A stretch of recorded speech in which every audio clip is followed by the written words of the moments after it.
following announcement has been paid for by Perched on the Top Rope. Welcome everyone to Perched on the Top Rope. I am your host, Lee Walker. I am joined by Young Rock's Brett Azar, who plays the Iron Sheik. Brett, how you doing today, my man? It's great to be back on the show. Fans, for those who don't know, we've had Brett Azar on the show before. You can go to youtube.com/Perched on the Top Rope and check out all those awesome little snippets and the full interviews. How excited are you for season 2? Season 2, Young Rock, starts Tuesday, March 15th, 8 p.m. on NBC. I'm over the top excited.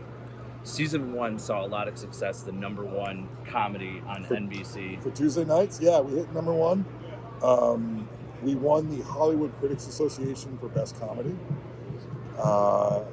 We're a fan favorite, and to be part of a project that does that, it's an actor's dream. Now, there are some differences between season 1 and season 2 filming. You guys were in Australia. Mm-hmm. This time you had to combat COVID and the pandemic. What was it like filming down there for this? Well, we did season 1. It was still a COVID situation. Yep. Like, we did our 2-week quarantine. We did the same thing this year. But things got a little tighter because Omicron started spreading in Australia. Mm-hmm. I got COVID when we were filming. It lasted a day and a half. I got vaxxed and boosted, and I feel like that saved me a little bit. But I'm also extremely healthy, and I eat very well, so I kicked its ass.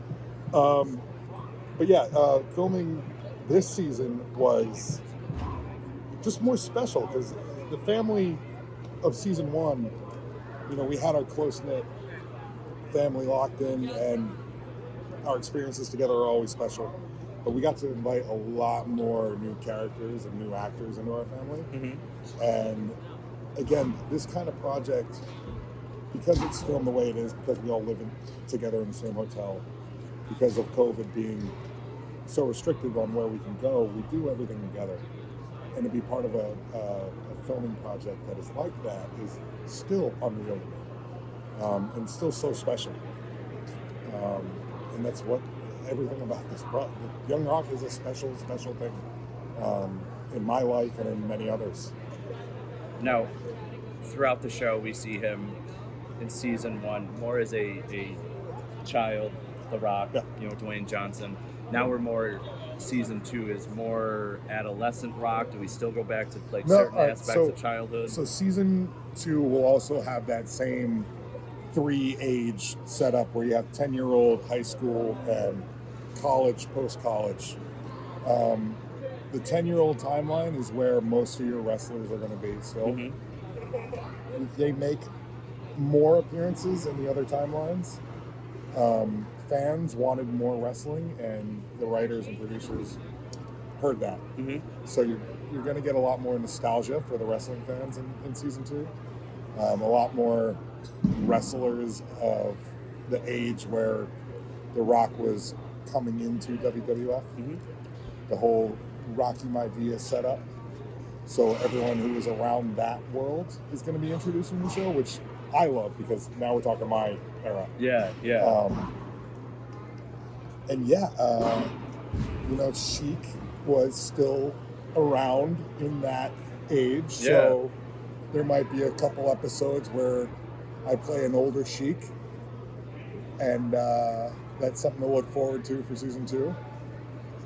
I like that. Yeah. Now, when we had done our first interview together, and even our second, you, during season 1, had talked with Iron Sheik, got some guidance from him. Did you talk to him at all about season 2 at all or anything? No, I kept in contact with his daughter, Nicole. Okay. Who I love, like a sister now at this point.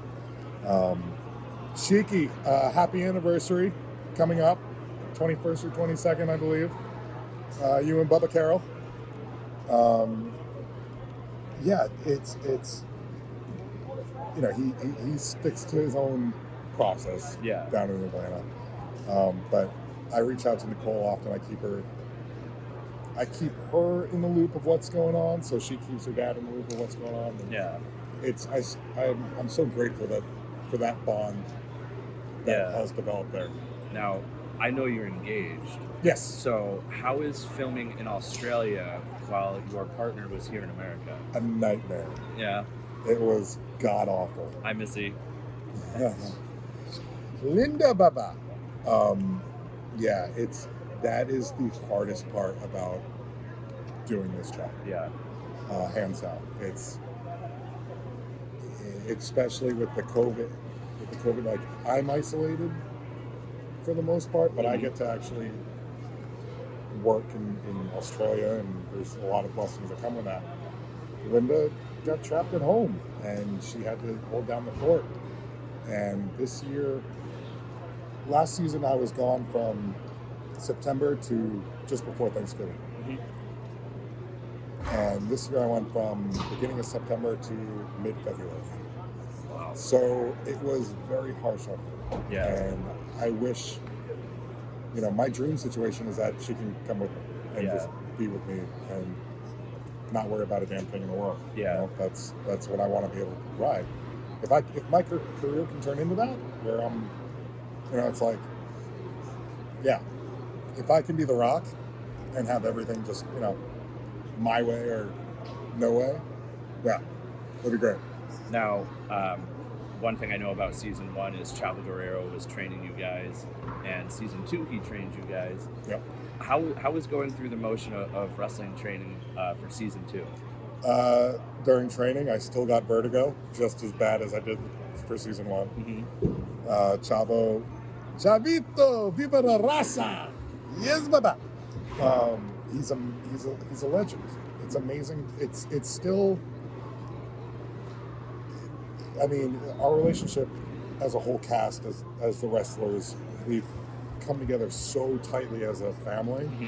It's still unreal to me that Chavo is like my fucking friend, my family. It's something I don't take for granted because it's truly special. Growing up as a fan, or as hating him as a fan of wrestling, to being, to loving the guy. Yeah. We're not just working together, we're living together. Yeah. So it's something unreal that I've never predicted for my life, but I'm grateful for. Yeah. Now, I follow you on social media. I know you have all sorts of supplement companies as sponsors and everything. This next question, you brought up that you also play an older Rock, or an older Iron Sheik. That'll have to get out of it. You play an older Iron Sheik in season 2 also. How is filming when it comes to your size? Because you're a big guy, so like you have to try and be the same size for season 1. Do they talk to you about that at all when it comes to filming? I was fortunate enough that they just let me look the way I wanted to. I'm always going to be in shape. The question of being too muscular came up, but season 1 went over well, so I wasn't too worried. I wasn't going to gain any size muscularly. And playing older Sheik, makeup helps with my face. I mean, I already have an old man face, so there wasn't much makeup needed.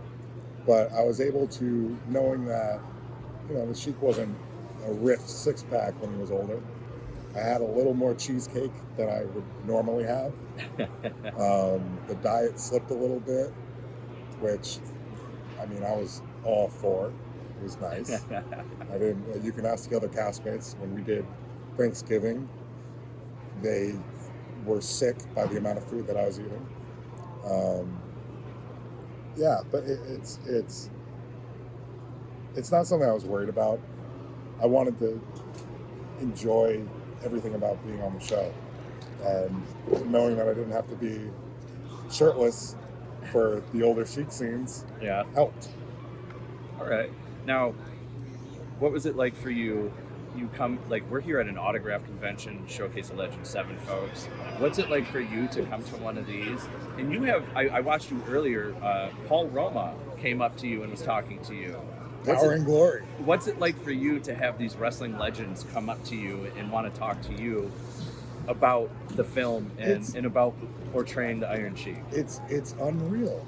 I never thought that my acting career would bring me into this world, into this network, and not just, coming here and sitting down next to a guy that I idolize, but sitting down to a guy that I idolize and then getting called over to be part of something that he's doing.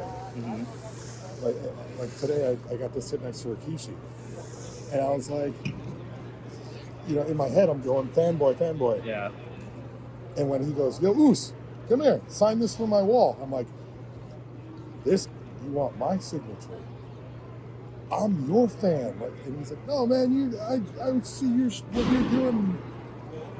To have that with guys that I grew up watching is just surreal still. And to not to be, you know, I always worried that playing the Iron Sheik on TV would, and then showing up and signing autographs next to the real WWE wrestlers. I thought there was this imposter feeling. Yeah. And it really isn't there. They see me as a credible actor. They know that I'm not trying to be Sheik.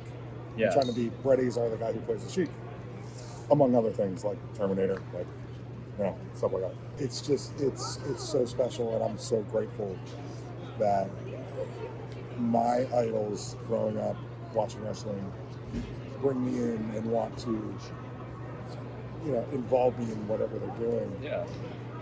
Just from a TV show. It's unreal. Well, one thing we did talk about in one of our first interviews was if you would ever step foot in a ring and actually wrestle. We got fortunate enough to actually have that happen. In between filming, Yes. you were with Randy Hogan in Mississippi. Yeah. And Atlantic City. So why don't you let fans know how that went and what actually happened with the two wrestlers that you had? It was interesting. They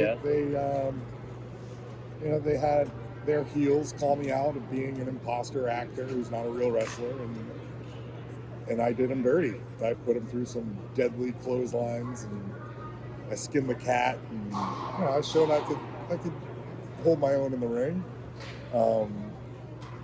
You know, it's fun, man. Because I mean, if I wasn't a fan of wrestling, I wouldn't have cared for it. But because I'm a fan of wrestling, I love being involved in it. Yeah. As long as it's not gonna like destroy my health. Yeah. You know? Yeah. Chavo would yell at me for doing it. That's for sure. Yeah. He would always, you know, Chavo's great about protecting his athletes and his actors. Awesome. And Brett, I know you do these incredible drawings. If you could show us a couple real quick. Check this out, man. And let fans know how they can get a print. So I started drawing during quarantine in Australia because I was bored out of my mind. And I started with my fiancé. Just sketched her, did that, posted it on my Instagram, and then someone else was like, "Hey, can I get a drawing?" I'm like, "Yeah, sure." So I did another one, and then I realized that people would pay me to do it. And now I'm at the point where I got commissioned by International Professional Wrestling Hall of Fame, and he wants me to draw everyone in his Hall of Fame. So I started, and I've been going that was for me. Yeah, that's awesome. You can tell it's fantastic. It's incredible. Tito Santana was actually here today, so I got to present him with the drawing that I did of him. I gave him the original. Yeah, I started sketching, and apparently I got good at it. And now you can contact me through my Instagram or through Facebook Messenger. I only charge $50. Apparently that's cheap. I'll charge more if you want to pay more. But message me a photo, send me a photo. It's not just wrestlers. Like, I do everything. I do animals. I love going. Yeah. Well, I messed up his mouth, so I cut it out. But like, you know, send me your kid if you want your kid drawn, and we'll set it up, and I'll get you on the docket and mail out your customized black pen Brett Azar sketch. Awesome. And how can fans get a hold of you on social media? Going to do this? Instagram, Brett Azar, 2 T's, BRETTAZAR. Awesome. Brett, I want to thank you for taking the time to speak with us again today. I had a great time. I always have a great time talking with you and chatting. Because we do the best podcast, because I'm the #1 podcast on this site. #1, Brett Azar. Number one. Make sure Tuesday, March 15th, you guys go to NBC and you watch The Young Rock, 8 p.m. Eastern Time. Remember, fans, spoiler free's the way to be. We're out. Hey everyone, thanks for watching that video. If you liked what you saw, make sure you hit the like button And make sure you hit subscribe so you can get all our content here at Perched on the Top Rope. And fans, remember, spoiler free's the way to be. I'm out.